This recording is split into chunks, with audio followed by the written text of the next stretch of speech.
The ultimate goal of the Urban Servant Leadership Unconference, we want to be able to bring together as many pieces of the puzzle as we can so that ultimately we put together a picture that helps us see and to understand what a valuable, sustainable community needs to look like.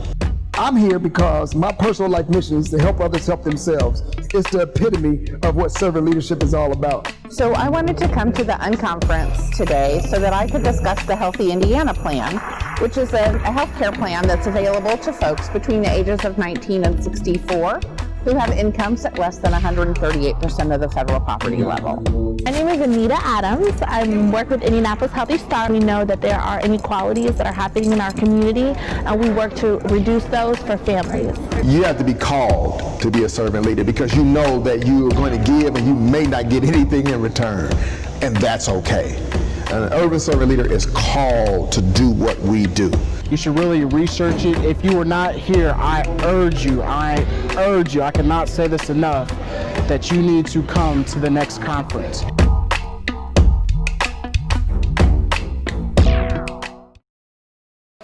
What's up everybody? This is Pastor G. Hopefully y'all can hear me. If I've got some folk who are on Facebook, I want y'all to go ahead and drop into the comments box and let me know and make sure that we can be heard right about now.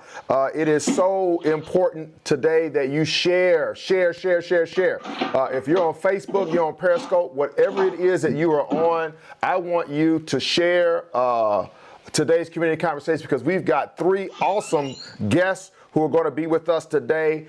As you can see on the screen, we have right now, waiting in the wings, I'm looking at him right now, Pastor James Melton is with us. He's kind of chilling right now, smiling on TV. Yep, he's smiling, ready to go. There he is. And then at 11 o'clock, we have Tyree Coleman is going to be with us. And then 12 o'clock, we have Destiny Brown, who is going to be with us. And so we're so excited about what's going to happen on today. So again, I invite you to share, so that we as a community could have a conversation about what we need to do to move our community forward. But before I go any further, I do want to introduce to some and present to others Brother James Melton, who is with us today. Brother James Melton is with Fathers and Family Center. He is the Family Services Manager for Fathers and Family. I really want him to talk a little bit more about what he does. And so, Brother Melton, welcome to Community Conversations, sir. How are you doing? I'm doing fine, Pastor G. Thank you very much for having me. Wonderful. We want to thank you for joining with us today and sharing. You've got a lot of real, extremely strong thoughts and ideas about what it is that we need to do as a community to move forward. And so I want to jump right on in. Mainly, I want to talk a little bit about who you are and what you do for those in our community who do not know. Okay, well, I work for, as you said, Fathers and Family Center. I have the awesome privilege of serving as the Family Services Manager, a role I've had since 2008. I was looking at the time and said, man, the time has flown by. Fathers and Family Center, we're affiliated with Eskenazi Health. We were birthed out of then Wishart Hospital, out of the social work department. Just a conversation with a young father who had just witnessed the birth of his child. And there were some questions that we needed him to answer. And so from that conversation going on 27 years ago now, the agency is still in existence, serving fathers, and not just fathers of young ages, because then we were looking at the high infant mortality rate in the city of Indianapolis, Marion County, but also now we're able to serve fathers of all ages. And so even 2019, I think the most senior dad to come through was 74 years of age. And that young brother was able to obtain his high school diploma. And so we work with guys on parenting, relationship, co-parenting, education, certification. Some go on to obtain industry-recognized high-demand certifications from CDL, CNA. We have a couple that are RNs, electricians, welders.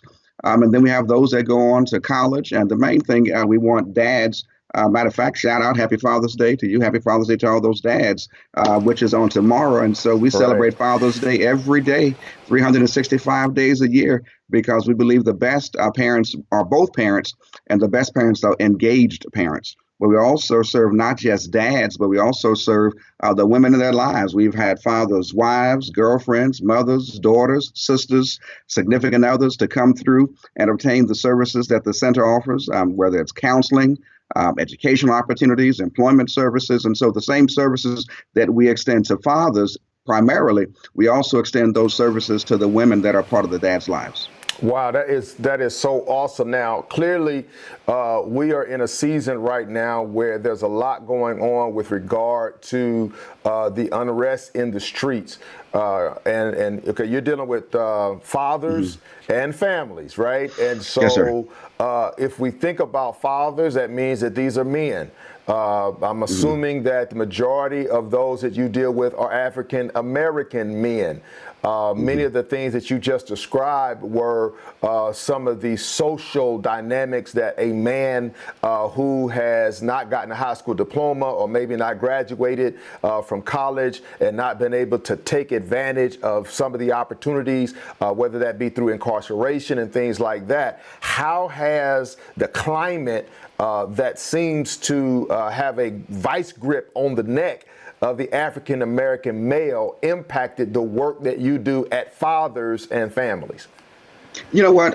Thank you for asking that question. And so, one, even in this climate we're in now, we'll also share we're offering services virtually, and so we have not stopped. And what's amazing is the desire to engage in the services at the center has not decreased, but it has stabilized or increased somewhat because there's still a great need. And so the fathers that we've served for years have always been the ones that have been marginalized, those that have been left out, those that are grown up in blighted communities or neighborhoods, those that are the first ones who are targeted by law enforcement historically. And so what's amazing now is what we've been seeing for years is really coming to light in the public. Right. Who'd have thought that somebody would get a ticket for jaywalking? Right, right. And so those are the men that we serve. Who would have thought someone would get a citation or a ticket on arrest when the officer says, show me your ID, and the ID's expired? Some of the laws that are on the books, I had no idea that exist until we began talking and talking to the men that we serve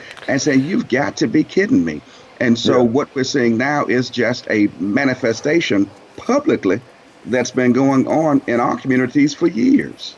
Yeah, I think it was Will Smith. Someone had asked him, and I'm sure you may have heard that when he was asked on a TV show, how he felt about the increase in violence against African Americans. He said it's not that it has increased; it's just it's being filmed now. Absolutely. So there is now more evidence. And one of the things I know you talk quite a bit about, or that you advocate for, is us really checking the unchecked undercurrent of racism that has been in our communities for so long.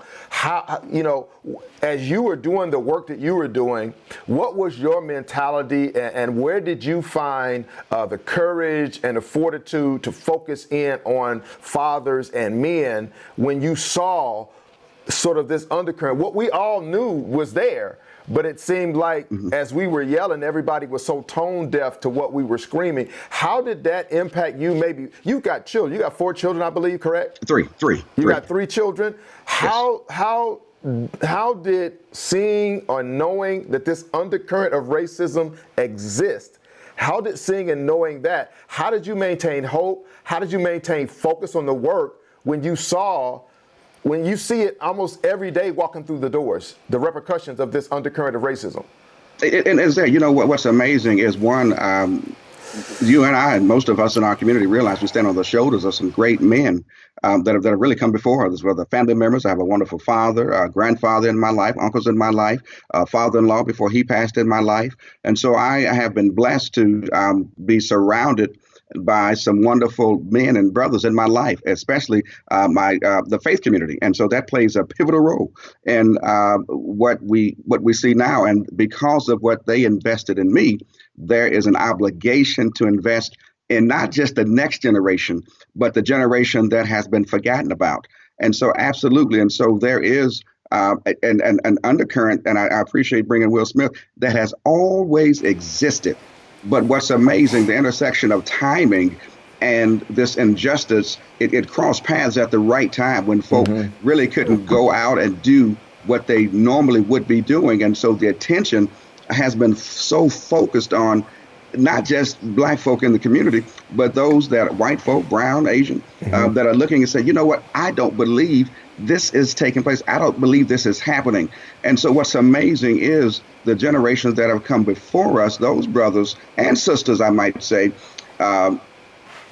wore that blight and that racism. They took it, but they were able to maneuver through that, and with such courage. I don't know too many brothers that would accept being called boy, but those brothers and sisters that grew up in the 60s, 50s, 70s, that were called boys, say, you know what, I need to keep this job to make sure that my family is fed, and so that my children and my grandchildren don't grow up in a world.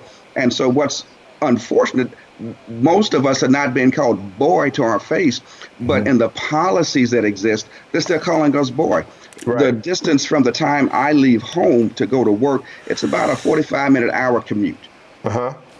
As soon as I cross certain parts of the city, it's like I cross into a different world, which should not exist. I grew up in the Meadows apartment complex. Wow. I grew up there with my mom and dad. And growing up there, it shaped my thoughts about, number one, my mom and dad, what family should be like. But also, guess what? We left Chicago looking for a better living environment. And so when we were living in Chicago, when we came to the Meadows, it was like, man, that was Bel Air to us. And so growing up in the Meadows, it was still a strong sense of community. I still knew my neighbors, the school I walked to, and still there was a sense of community. But now when I drive, I mean, if we grew up in the Meadows, at least we can walk to Meadows Plaza. When I grew up, there were 2 grocery stores, a drugstore, Baskin Robbins, a barbershop. A bowling alley. Bowling alley, absolutely. And so, but now you go to some communities, there's not a grocery store, and if there's a Family Dollar, they're blessed. I'm talking about even down the street from where Fathers and Families Center exists, 28th in Illinois, the CVS is closed, the Burger King just closed. There's a liquor store, there's a gas station, and there's some fried chicken places. And so we're saying to those families, okay, do the best you can to make sure that all the advantages that you need to succeed, your children need to succeed, figure it out on your own. And that's really what we're saying to those families. And so what we do daily is to encourage the brothers that we serve and their families, their sisters, that no, you don't have to accept this. One, everybody that we serve, we make sure they're registered to vote. Right. And not just registered to vote, but really participate in the political process. And what's happening, I think, and I'm so grateful for the young folk that have taken to the street, because they're beginning to realize the political power they have on a national level, but also on a local level. And politicians are being made to pay attention, and they're being forced to pay attention, unlike before when grocery store closed on the east side, 38th and Post Road. Nobody, we were upset about it, but nobody did anything about it. Right. Right. Let me ask you this, because you've mentioned the food deserts.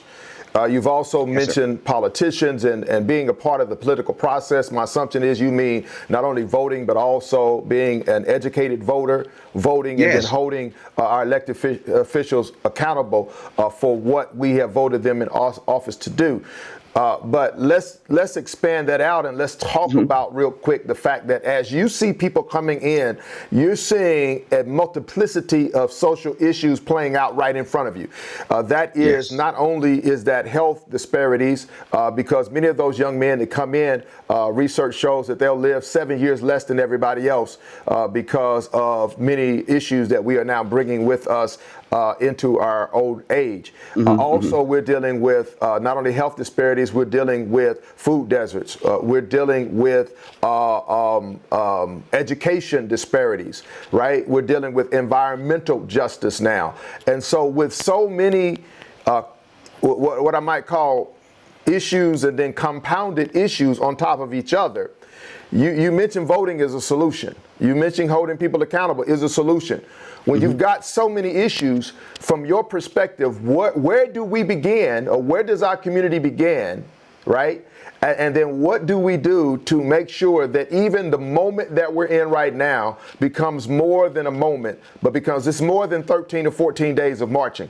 What do we do beyond this moment to ensure that we're able to attack all of the different levels of challenges within our communities, and sometimes go back and attack some of the ones that we have not been able to get to for the past 20, 30, 40 years? What is your viewpoint on dealing with all of those layers of challenges and issues in our community? Okay, and I want to go beyond just voting or registering to vote and voting, but I want to see some of these brothers and sisters run for office, whether local, congressional office, because they have the ability. And it's okay to be selfish when you vote. You vote your own self-interest. And so if the person that is in office or running for office is not saying what you think they need to be saying to help your child, to help your community, to help your household, then you question whether or not they deserve your vote. And that's no matter what party they're in. We're the only community where folk have told us it's not okay to be selfish when you vote. That's a lie. It is okay to be selfish when you vote. You vote your self-interest. What's in the best interest of yourself? What's in the best interest of your family? And then you hold those elected officials accountable. You show up at the school board meeting, you show up at the city council meeting, whether it's via Zoom, whether it's in Skype, or in person, you show up. You bombard that elected official's phone line and you call them and you make sure. And this is what I'm saying to you is what we say to our participants. You absolutely. And so we have some audiences set up with some elected officials to begin talking to our participants, those that are in office and those that are running for office, because they are one of the strongest voting blocs in Indianapolis. I'm talking about young people of color. Clearly. But they have no idea just yet, but they're beginning to become awakened that they really have a strong voting bloc. There's no way, and the timing is now. I was looking, I think I watched Race with my family yesterday, Jesse Owens' story. I didn't realize there was a brother in the 1930s in the Alabama state legislature. I had no idea till I saw that movie. But, and I say that to say that since Reconstruction, 1870s, and then since the last voting rights legislation that passed 1860, major civil rights legislation that passed in 1964, it's been almost 57 years since something major has been passed. 27 years ago, the agency began because we answered the call. There was a high infant mortality rate in Marion County. 27 years later, we're back to where we began. There's a high infant, in terms of people of color, in Marion County, a high infant mortality rate. Something has been missing from this piece of the puzzle, bridging that gap. Indianapolis Public Schools, which sits in Center Township, and I believe the current superintendent is trying to do the best she can. But it makes no sense that Indianapolis Public Schools don't have the adequate funding, don't have the adequate resources. And I go ahead, because I don't make sure I don't say the wrong thing. But well, go ahead. no. It's not that just it's not that you're saying the wrong thing. It's that, okay, when you said it makes no sense, but it was designed by somebody, and it makes sense to them. You follow? It does. It does, yes, sir. And I would almost wish I could, sort of layer over top the quantitative data to show what has been happening in terms of the economics, the GDP of our country. Yes. And the rise of not only poverty, but the rise of health disparities and the rise in, if not the decrease in funding for education and all of that, the increase in the prison industrial complex, those kind of things. I wonder if we were to overlay some of those things, where might we see some correlations? Because here's the next question I really want to get to. When you think about the different industries, okay, so we say we need to step up. We say politicians need to step up. But there's also this public and private piece, right? Oh, absolutely. That I also want to deal with, because I know in order to do the work that you do, you're not trying to come up out of your pocket to get it all done. Y'all need folk who can support the work that you do. Am I missing it? No, so you're not. And so I saw last week, I saw Anthem and the Eli Lilly Corporation, not the foundation. One pledged 25 million, one pledged $40 million to fight racism in the city of Indianapolis, Marion County proper. And I said, wow, that's good, but that's a good start. These are billion-dollar corporations that have benefited off the illness. Eli Lilly, Anthem, healthcare, pharmaceutical company, benefited billions off of minority communities that have suffered health disparities at a greater rate. And so the 25 million to me and to your audience, maybe not to you, is a lot of money to us. But for those companies, that's not a lot of money. And so we want them to go beyond. That's a start. But if our community celebrates the 25 million, $40 million, and we clap our hands and say, wow, they gave 25 million, they gave 40 million, they're making billions of dollars. Right.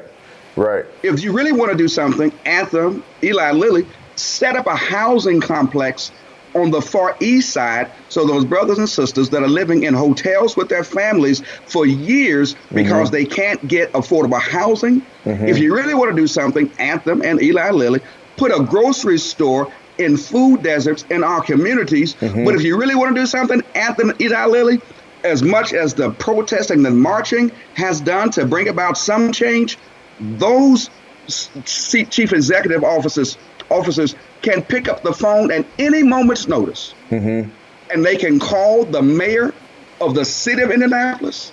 They can call the governor of Indiana and say, this is the policy we want you to focus on. And so it's a public-private partnership, not just philanthropic to give dollars to support programming, but also the influence that they have at their level. You want to, what's the Amazon, the plant that's on outside in Plainfield? Open up a plant on the east side of Indianapolis, where folk don't have to take a bus ride for 2 hours. And so that's the partnership, not just to give dollars, but to use the influence that they have at their level. Some of the conversations I'm not invited to. Pastor G probably is, but at the level that a CEO of Eli Lilly and Anthem, the influence that they have, all it takes is a phone call to see policy shift and policy change.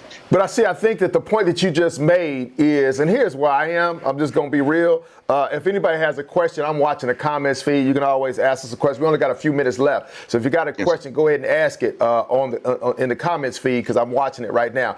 But here's the deal, and this is just where I am, and I want the community to know this. Unite for Change, we don't have an agenda. We don't have a list of demands. Our goal is to create a space where those who do have agendas, who do have ideas, who do have plans can come together and begin to stress those plans, to flush those out, to create rubrics where we can decide for ourselves as a community what is our immediate need, our immediate goals that we need. What do we need to see happen right now? What do we need to see happen next week, next month, and next year? So yeah, I agree with you. At the end of the day, when you say, well, I'm going to pledge 40 million, okay, thank you. That's what we needed right now. But next week, this is what we're going to need. Next month, this is what we're going to need. Next year, this is what we're going to need. And so when you say not invited to the meetings, no, I don't get invited to the meetings. No, you don't get invited to the meetings. But here's my deal. I'm suggesting that in order for the things that you just described to happen, and in order for the pressure to begin to be applied, we need to have the meetings and invite them and see if they show up. And then to make sure that we threaten them in ways that will hit them where it hurts them the most, to suggest that if you don't involve yourself in the conversation that we're having, not the conversation that you're having. Remember, they get paid to talk about us. We don't get paid to talk to them, if that makes sense. So we need to start have those conversations among us. And it's just me. This is just me. This is Pastor G. But I'm saying, I want to start having I want to know, is the mayor watching the conversation you and I are having right now? I want to know, is the governor watching the conversation and listening to what we're saying right now? I want to know, is Gypsy, and you know what I'm talking about. Everybody that's watching, y'all look it up, GIPSC. Y'all look them up. Those corporations that are involved in Gypsy, are they listening to what you just said right now? And if they're not, you got influence, you watching this program right now, you share this, and you make sure that what my man just said, what Melton just said, needs to get to the people who have the influence, who can lean over and whisper to somebody and open the floodgates of opportunity and open the floodgates of resources into our community. It's up to people like that to come into our space where we're talking, listen, take notes, and stop asking us to cross the street and risk being hit by a truck, right? To come to them when they get paid to talk to themselves about us, and we don't get paid to come talk to them about what we need in our community. It's time out for that. And so I hear what you're saying, but I do want to challenge those who are watching and listening. We need to start having some meetings and inviting them to come listen to us. Shut up and listen. It's okay to listen, all right, instead of always being in charge of the conversation. So you talk, in one of the discourse you've given, you talk about us having to fend for the scraps that are left. What are you saying to young men to empower them to take ownership of their education, ownership of their lives, ownership of their futures, so that they are what the Bible calls lenders and not borrowers, heads and not tails, above and not beneath? What is it that you're saying? I know some plant, others water, but God gets increase. So I know you're not going to necessarily see the whole picture immediately. But what are you saying to these young men and to their families to attempt to plant the seed that might transform and morph their life? And thank you. And so one is education is crucial. The purpose of education, and we've stressed this, and as a matter of fact, even from the founding of this nation, education was to participate in the political process. Without education, you limit the opportunity to participate at the level you deserve to participating at. And so that's one. And so absolutely. So education is key. And so I want to go back, even fending for the scraps. And so we even for me, growing up in the Meadows, we took the scraps, but we made a wonderful meal from those scraps. And we took those opportunities and we ended up passing on to the next generation of families that did not have to live. Guess what? There are some wonderful families that live in the Meadows even still now. But there's some hope that exists. When you're in the Meadows living, you hold that landlord accountable. Right. While you're living wherever you live, you hold that community accountable. And so that's what we're really stressing, what we're saying. And so the more educated you get on the issues, educated with textbooks, that's one part of it. But you educate yourself to participate in this process, and that there's nothing that can hold you back. There's nothing that can stop you. I do want to share this also. This is the closest, hear me now, this is the closest that the African American community has been to 40 acres and a mule in over 143 years. Wow. This is the closest, where you have businesses, politicians on both sides of the aisle paying attention and really began to ask the question of themselves, what can we do? And asking those in the community, what do you need us to do? Right. Now is the time not to remain silent, but what is it that you need us to do? We need you to make sure IPS doesn't become bankrupt. Right. There's some students that need to be educated in those schools. We need to make sure that you look at what has been deemed for so long as the prison to the school to prison pipeline and disrupt it. Right. Stop all these nonsense. And there are some black elected officials in Indianapolis that also need to be held accountable, whether they sit on the bench as judicial officers, whether they serve in township trustee offices, whether they elected officials on the school board. You're put there for a reason. Right. To serve the community that put you there. But also, when you said and invite them to come, and sometimes we have to make space at their table. I think Shirley Chisholm said it best.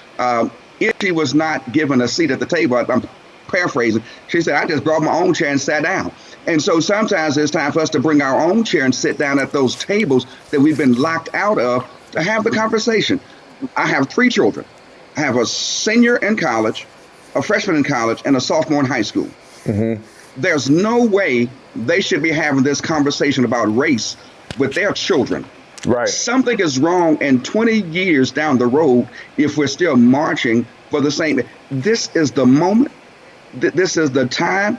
A good friend of mine, Chaplain Joe Colquitt, coined a paper and wrote a paper, said, strike while the iron is hot. Don't let this iron on this fire cool down, and we missed a moment to strike.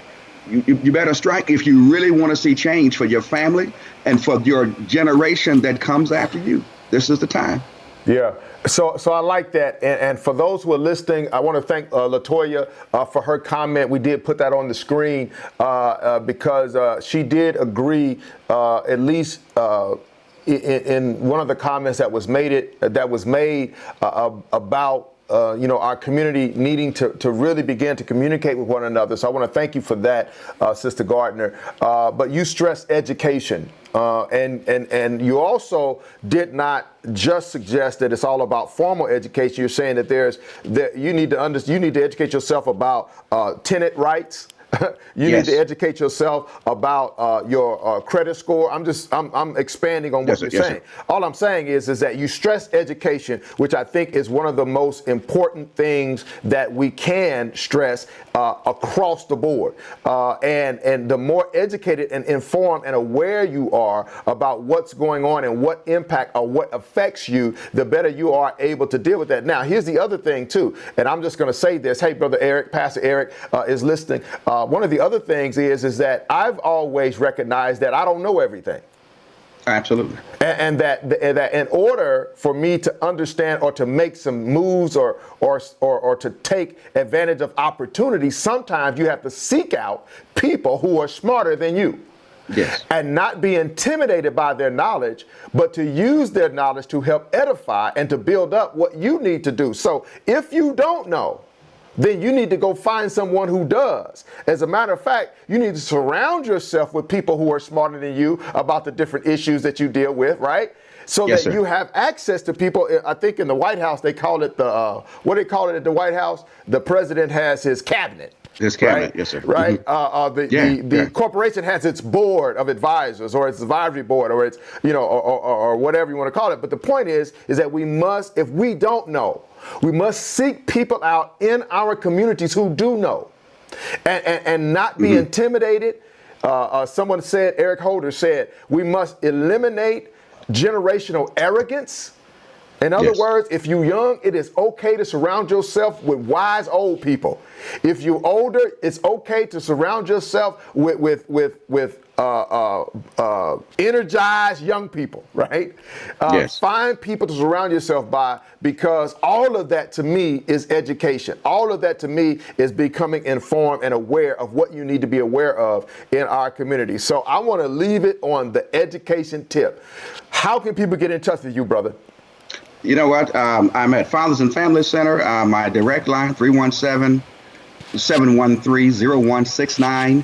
My email, james.melton@eskenazihealth.edu or jmelton5@yahoo.com. I'm also at Pastor McClendon Tabernacle, 25th and Gale in the heart of Brightwood. And so I'm on Facebook, and so just any of those mechanisms is perfect. Wonderful. So y'all got his information. He's at Fathers and Families. He's also a pastor. He pastors a church right here in the community. God bless you. We certainly thank you for being one of our community servants, or what we call urban servant leaders, who are doing the work. I have more questions, man, but we got to run. I got more questions. But one of the things I do want us to do when you do reach out to this brother, I do want you to ask that question as an urban servant leader. How do you survive in a community where you get drained so quickly, right? Where as we do the work and we reach out and wrap our arms around people, oftentimes us as urban servant leaders are the ones who get spit upon, right? We're the ones that people try to take advantage of, because we're at the first line of defense, right? You're a pastor, you know what it's like to get people to knock on that door and ask for this, that, and the other, and then say that they're going to do this, that, and the other, they don't do it, those kinds of things. So us who are doing the urban servant leadership work, for those who are watching, I want you to reach out to this brother and reach out to all the folk that we're bringing on during community conversations, and find out, really begin to understand what it takes to do the work that we do in the community as urban servant leaders. We often do it underfunded. We often do it underappreciated. We often do it under some pressure. We do it under a lot of things. And sometimes I know there may be some people that are watching this and you're trying to figure out, hey, I see what happened with Eric Floyd. I see what happened with Sean Reed. I want to get involved. I want to help. Well, the easiest way to do that is to reach out to brothers like this and say, hey, I want to be of support. I don't know where to plug in. You know, what do I need to do? And people like Pastor Melton here can help you out. All right. So again, I thank you for joining with us today. Now, let me also say, as I'm getting ready to go to break, let me also say this.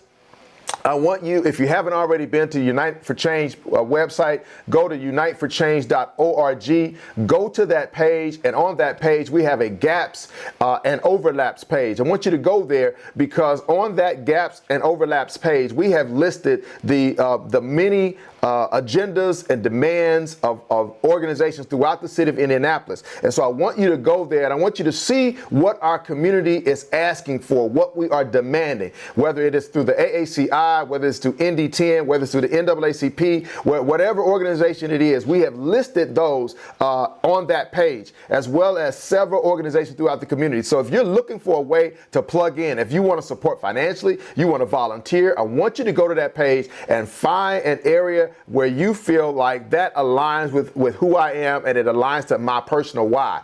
Go there and then reach out to that organization. Let them know, hey, I went to UFC's page.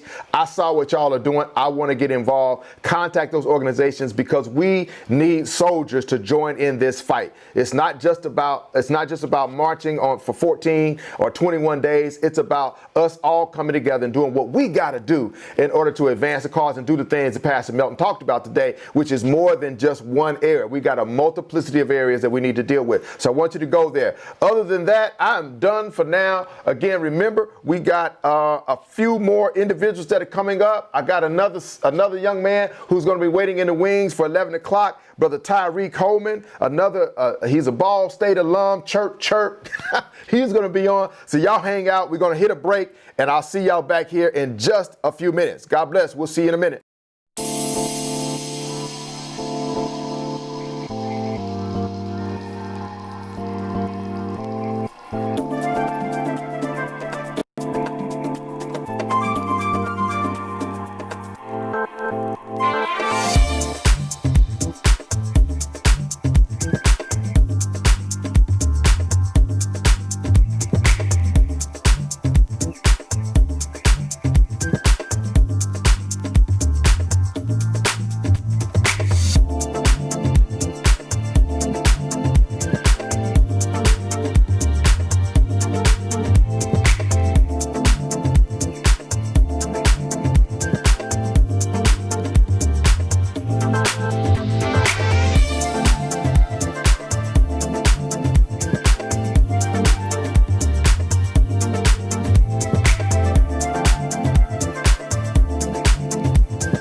The ultimate goal of the Urban Servant Leadership Unconference, we want to be able to bring together as many pieces of the puzzle as we can so that ultimately we put together a picture that helps us see and to understand what a valuable, sustainable community needs to look like. I'm here because my personal life mission is to help others help themselves. It's the epitome of what servant leadership is all about. So I wanted to come to the Unconference today so that I could discuss the Healthy Indiana Plan, which is a healthcare plan that's available to folks between the ages of 19 and 64 who have incomes at less than 138% of the federal poverty level. My name is Anita Adams. I work with Indianapolis Healthy Star. We know that there are inequalities that are happening in our community, and we work to reduce those for families. You have to be called to be a servant leader because you know that you are going to give and you may not get anything in return, and that's okay. And an urban servant leader is called to do what we do. You should really research it. If you were not here, I urge you, I cannot say this enough, that you need to come to the next conference. What's up, everybody? This is Pastor G. You are on Community Conversations right now.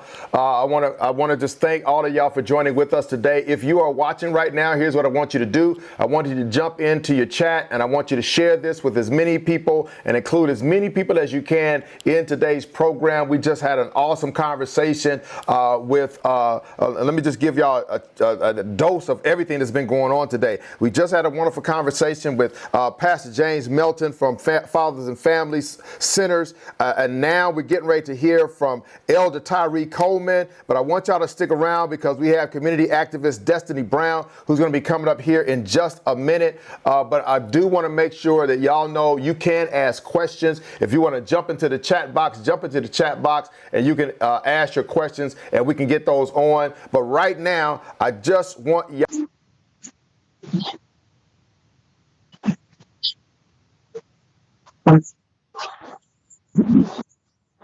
I'm well, my brother, doing well this morning. Hey, I certainly thank you. For joining with us and taking time out because you didn't have to do it, but you did, right? So I thank you for being with us today. Now, to jump right in, because you are the epitome of an urban servant leader, right?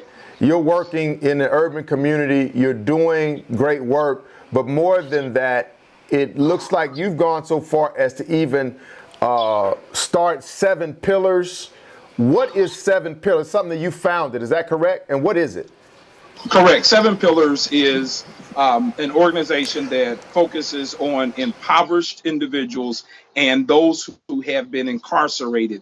So we focus on vulnerable populations, disadvantaged individuals, in particular homeless, ex-felons or returning citizens, and then those who are in most impoverished communities, which are typically African-American communities here in Indianapolis. And so we provide food service, job training, we provide encouragement, we provide workshop seminars, and then we engulf ourselves in the lives of those that we are serving. And the goal is to see them self-sufficient, while at the same time changing systems that have kept people at a disadvantage.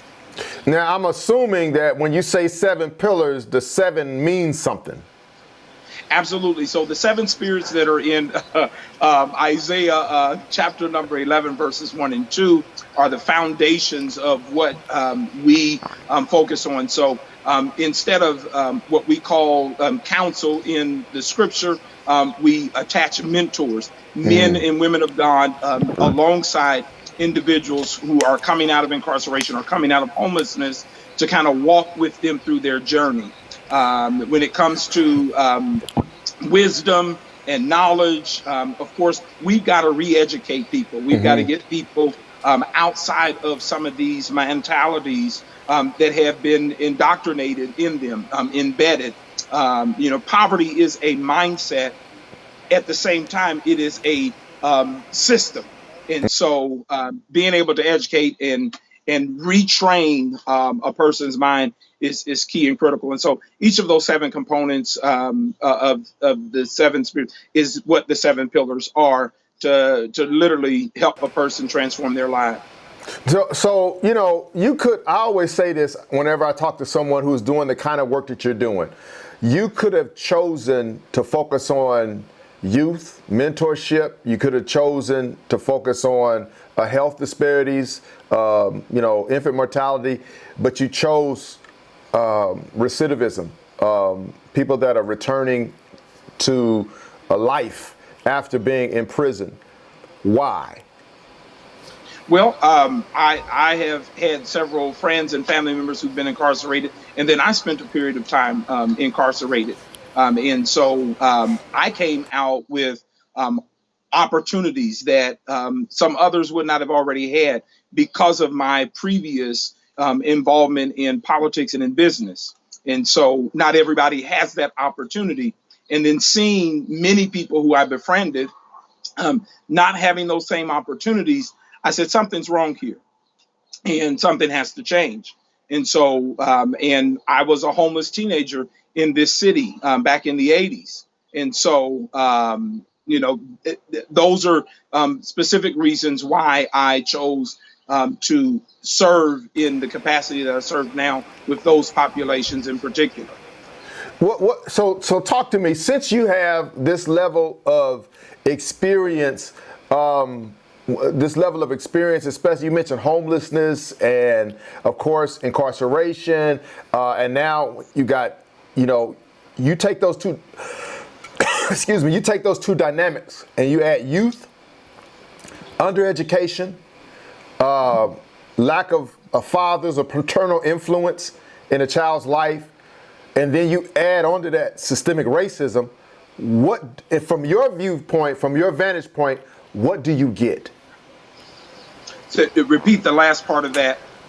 I would say when you add youth, homelessness, incarceration, undereducation, lack of paternal or fathers in the home, that influence, when you add all those together and then you layer on top of that systemic racism, from your vantage point, what do you have? Like what type of future opportunities, what type of person do you get when you layer those things together? And I'm really thinking about how this impacts the work that you do when you see a person coming in and you've got to peel back the layers of the onion as to what am I dealing with here? How many layers are really here before I can actually get back to the young man that I'm looking at? What does that mean? Well, it looks like trauma, or I like to say racial terror. I often tell people that you have to look at what people have had to endure. We can go as far back as lynching, go back segregation, but I'll go back as far as just simple police brutality, racial profiling, or the criminalization of a skin color that starts very early because it starts in poor communities. And so they're identified and criminalized, and then going from an impoverished position to mass incarceration, and the trauma that a person has to deal with those dynamics is not the easiest task to kind of retrain and re-educate, and then also dealing with the economic sabotage that happens with predatory lending and lack of quality and affordable groceries in poor communities where the father is missing. So that's a stream of income or revenue that's missing. Right. Families having to struggle.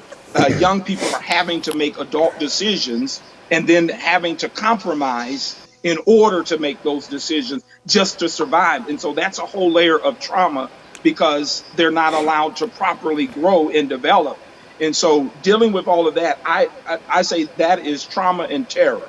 And so after we deal with the trauma and the terror and begin to help people heal, then we get to re-educate and then to reimagine who an individual is. So one of the things that you advocate for is that of dismantling systemic racism, that layer of what you just talked about, really the layer that really can sap the hope out of any individual, right? You got what you're dealing with in your home, and then you walk out your door, and then you've got this plethora of attacks that are or violence, if you will, that's coming at you from just the system in and of itself. So from when you talk about dismantling systemic racism, what do you mean? When I say dismantling systemic racism, the removal of race and ethnicity on a job application, that will level the playing field. It totally removes a layer of racism. A person can't be racist if they don't know the color of someone's skin, if it's not on the application. There's a term that we use in academia where we promote equality, but there is the absence of justice. So diversity and inclusion are real nice labels, but quota is not justice. And so the acceptance of a few is not the same as opportunities for all. So making sure that literally we are ensuring that all people have opportunities. And so how do you do that? College applications, job applications, remove the race factor period off of those documents. That will help to dismantle an institution or a tool that many institutions use to be biased towards individuals who are looking to advance with opportunities. It's also saying to both political parties, you must look like our communities, both on the right and the left. And so no more of just black folks as Democrats, because then it allows for when another party is in position of power to ignore, to not address some of those issues. And plus, if you have people on both sides of the aisle that look like you, perhaps there will be some more empathy. Perhaps there will be a systematic agenda to change. One of the things that I often tell people is the goal is really to root out, to put institutional racism completely away and make sure that the Declaration of Independence finally becomes a document that represents all Americans. And so this nation is going to have to be forced to live up to its idealism of equal justice for all. And the way that we're going to be able to do that is literally saying to financial institutions, if you're not going to lend to us to develop small minority businesses, if we're not going to have real enterprise zones, black enterprise zones, then we have to start our own financial institutions. We have $1.3 trillion in the African American experience that we put into the economy every year. And so we're going to have to change how we do business with one another, do business in the larger economy. And so the dismantling is literally saying that we've got to create some new zones that really develop communities of color. And so we can no longer say, oh, I'm going to move out to the township. No, we had Indiana Avenue, we had Ransom Place, we had the Canal, we had many other places in the city that were once thriving. When we had local schools, neighborhood schools, when we had local business we supported in our own communities. And so if the larger community is not going to dismantle some of these things, then that means that we're going to have to say, you know what, we're moving our dollars, we're moving our knowledge and expertise, and we're going to put it somewhere else. And so that's how you dismantle. Now, you talk about one of the things you've talked about in the notes that we had on you. You talked about creating a safe black spaces and community development. Now, my thought is that there's probably someone listening right now who's saying one of the challenges with minority businesses is, number one, we don't support each other, right? So we don't circulate our own dollar. But secondly, the majority community does not support our businesses either, right?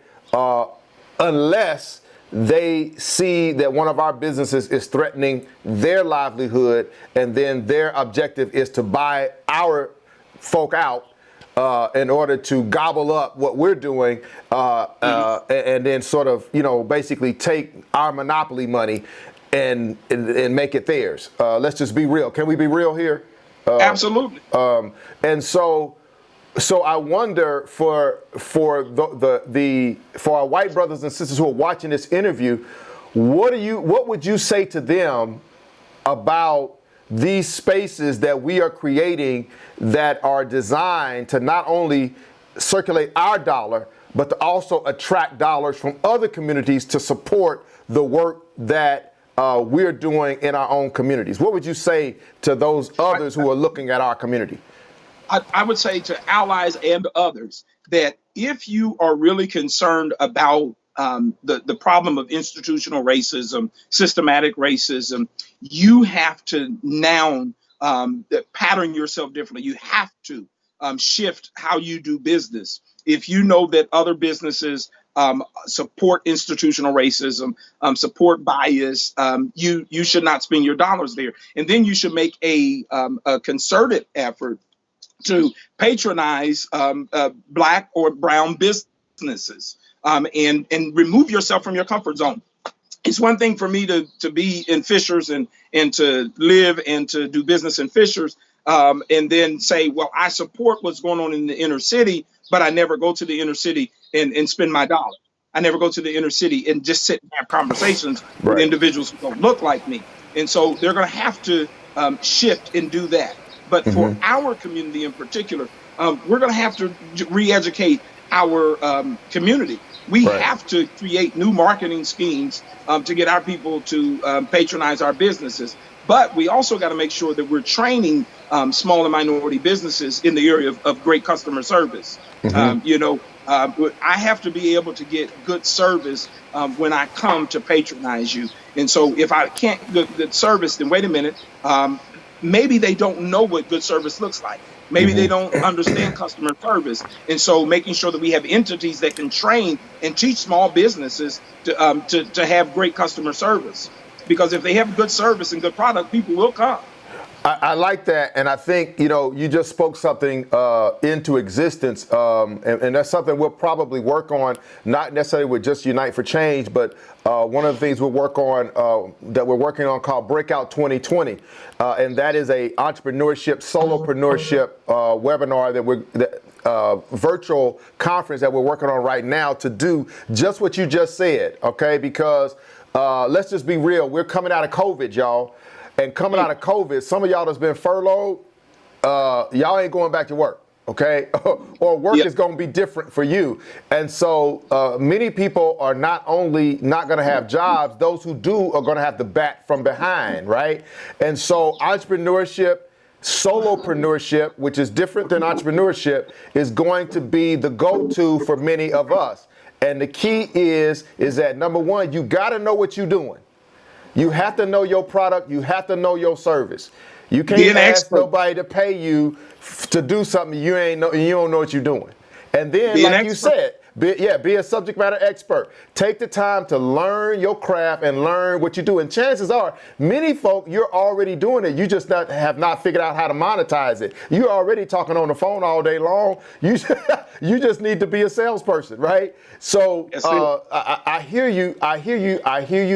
But let me also slide into this one right here, because you've also talked about the fact that we need to build an army of leaders. I have often said this, in our community, we don't have a homicide problem. We don't have an infant mortality problem. We don't have an economic development problem. We don't have a food desert problem. We have a leadership problem. Leadership problem, yes. And you're talking about developing leaders. How are you all doing that? Well, I'm excited that you'll have one of those young leaders on right after. Destiny, amazing young lady. She was just on a panel with us. But working with young people that are in their 20s, in their early 30s, and literally introducing them to the legislative process, introducing them to entrepreneurship, introducing them to community development, and making sure that they are getting on the ground level information and knowledge, but then making sure that we're creating networks that will work together, getting people to share ideas and to support one another's ideas is how we're doing that. And so we're working with some young activists right now. We're working with some individuals that are in specific colleges and universities in specific areas of law, public policy, public health, because we know what is needed. And then we're working with a small group of young minorities on an aquaponics business, because we have to figure out and reimagine what our communities are going to look like, and then how we're going to be able to supply food, leadership, and information. And so that's what we are doing presently. And then making sure that we are not an island unto ourselves. The time for being isolated is passed over, and just being a part of a clique or that whole system of cronyism has to end. We've got to literally sit down and say, you know what? We're all in this thing together, and we are going to have to do A, B, C, and D, and we're going to have to make sure that we're doing it together. Now, you do what you do in your lane, and we're going to make sure that we support whatever it is that you're doing and help you to improve whatever that is. Now, okay, so because you tiptoeing on some real challenging areas, I'm leading everyone to, I'm suggesting, hey, everybody go to uniteforchange.org's website, and there you'll see a page called Gaps and Overlaps. On the Gaps and Overlaps page of our website, we have listed some 47 demands or agenda items from roughly 8 or 9 community-based organizations. Okay, you're talking about, and you just said it yourself, we need to be able to respect what each other is doing, but also communicate, because there's a lot of overlap within our community, and then there are gaps where some things are just not being public policy. We are not doing enough in the area of public policy, right? In terms of advocacy in our community. We're not going down to the State House. We're not holding our elected officials accountable, things like that. You would probably argue that with recidivism, with reentry, there's probably some gaps in reentry. Not necessarily gaps of organizations, right? We may have plenty of organizations, but the service delivery from those organizations might present within itself gaps that need to be filled in. And so how then, now I know what we're doing at Unite for Change. Conference is coming up. We're getting ready to talk about how we fill in gaps and talk about strengthening our overlaps. I get that. But in general, how do we have these conversations where we can get those 47 demands and agenda items, get people like Destiny in the room with the president, with Crystal Ratcliffe, with NAACP, and Roderick Bohannon with the legal redress, together with D. Ross, right? How do we begin to have those conversations to get on that page? And how do we, from your perspective, bring down the generational arrogance that is playing out constantly within our community that keeps us from talking to one another? Well, one, we have to stop being motivated by the politics of money. That many organizations exist so that they can get state, federal, local dollars. And so they align themselves with where those dollars can come from and isolate themselves because they're all competing for the same dollars. We have to shift our mindset. We've got to compete for a level playing field instead of the dollars. The reality is this, dollars will have to be allocated. If that means that we change what the city county council looks like and the mayor's office looks like, because we put people in position who are going to be focused on community versus the party or their own personal agendas, that's key. The other thing is organizations like Unite for Change inviting everybody to come to the table and sit down and talk, because you are literally a moderator. Individuals are all talking to you. They may not be talking to each other, but they're talking to you. And so bringing all of those folks into the room and say, listen, let's have a come to Jesus meeting. Let's have a real conversation. Let's talk. And then let's make some real tangible commitments of how we're going to work together and how we're going to reduce these overlaps or remove the overlaps and literally make sure that we've got a well-oiled machine and that we are truly looking at, I love to say reimagining community development because I think that that's what we have to do. We cannot continue to look at community development the way that we've been doing, because here's the reality. What Black communities have been completely redeveloped under the formula we've been using presently, zero in Indianapolis. Right. And so we have to reimagine what our development is going to look like, and then truly, who are the real stakeholders? Sometimes people are not committed to this community. Yeah, I can't say that I serve 46203 and I don't live in 46203. I can't, live in Carmel and say, well, I'm a stakeholder in Atlas. Not. Gotcha. And so that is where we're going to have to really have a real sit down and come clean and be honest, deal with some of those things and move forward. And I think, right now is the time. Would you agree? I agree. Anybody who is not willing to come together right now, it tells me that there is a mental problem. Yeah. And a heart problem. Because right now we're bombarded with I like to call them two terrorisms. COVID-19 is a terrorist. Right. For me. Right. I contracted COVID-19. I was hospitalized. I went through a period of recovery, the whole nine. And then, as a pastor and leader, having to bury young Black men. Right. On a regular, consistent basis, and then having teenage children at that, and then having all of that is terror. And so it was not willing to come together right now. Again, there is a heart issue and a mental issue. So we gotta, as always, I want to keep talking. I want to keep talking. I just love these conversations that we have. But I think, what you spoke to in terms of us coming together and really, I'm calling them timeouts. I talked to one of our board members yesterday, and I was just telling her, we need a timeout in our community right now.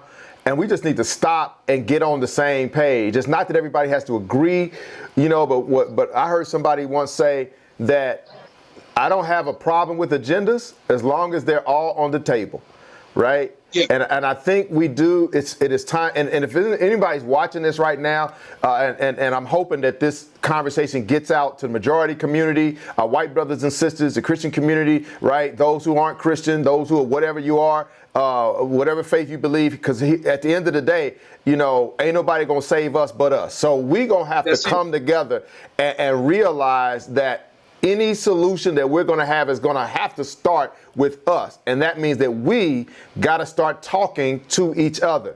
Community conversation is not just something we just made up. We need to, as a community, start talking to one another. That doesn't mean that we're always going to agree. On a regular basis. On a regular basis.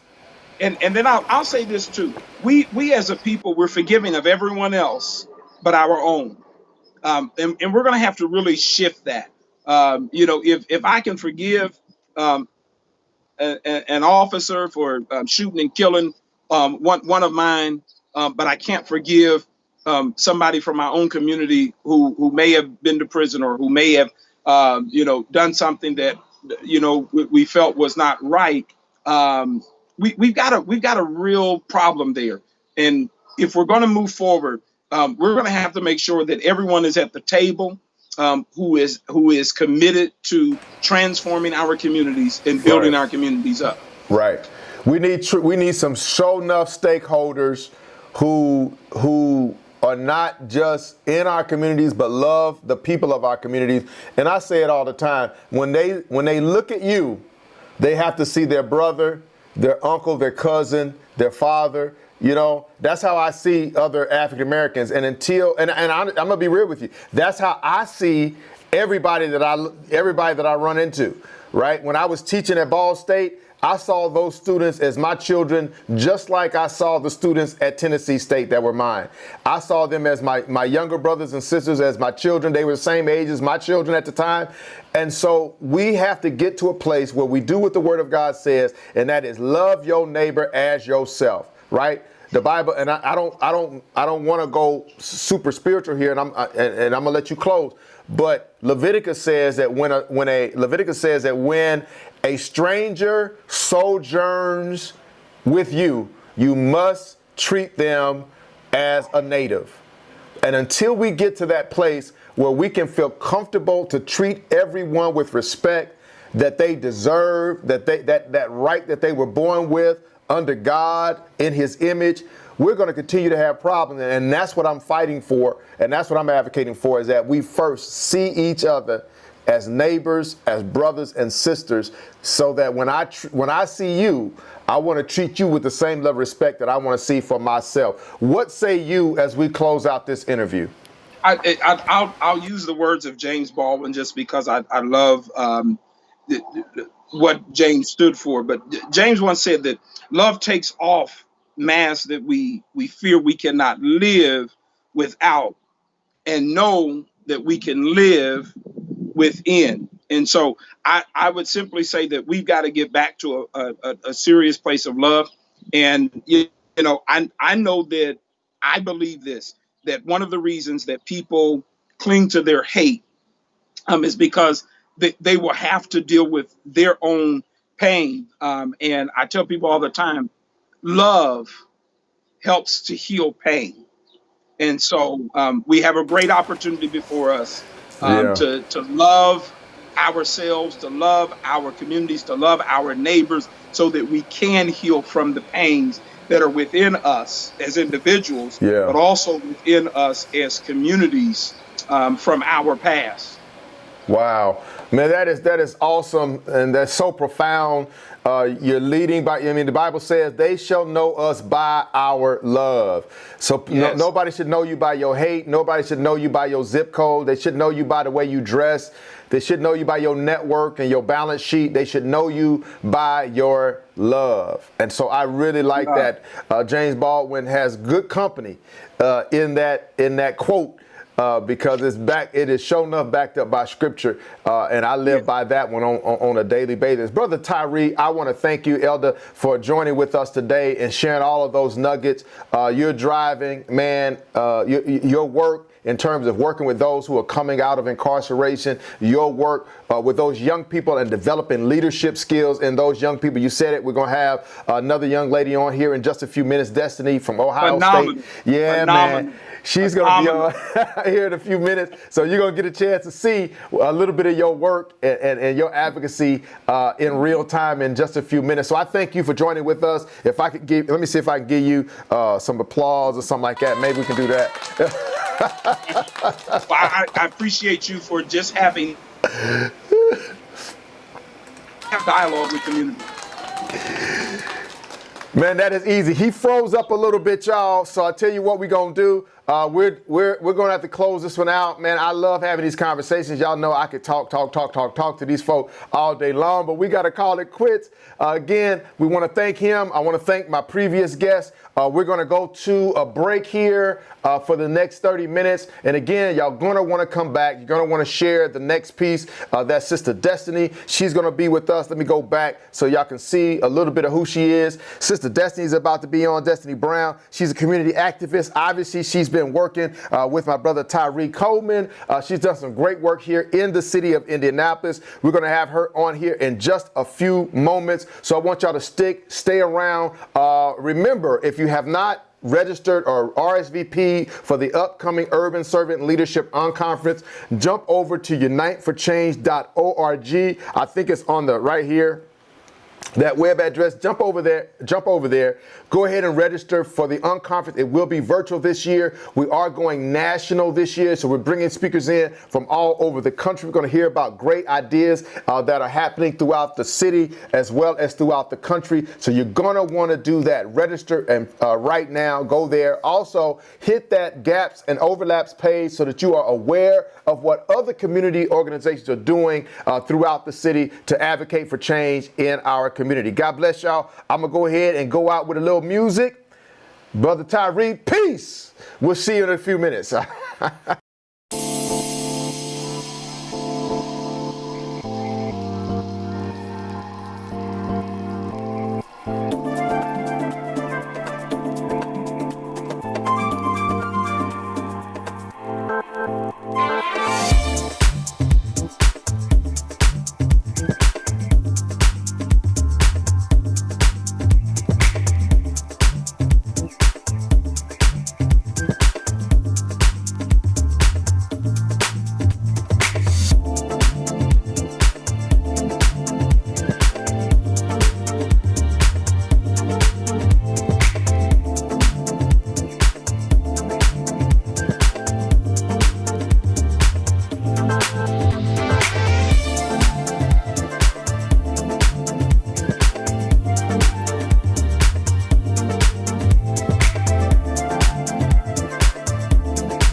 Hey everybody, this is Pastor G. I wanted to come on and let y'all know we're going to go ahead and curtail this recording, and we're going to come back in 20 minutes at 12 o'clock. You'll see our 5-minute countdown kick back in for our next guest. Sister Destiny is going to be on with us. So I want y'all to, everybody go take a break. I'm going to go drink some of my water real quick, and then I'll be back at 12 noon. God bless y'all. We'll see you in a few minutes.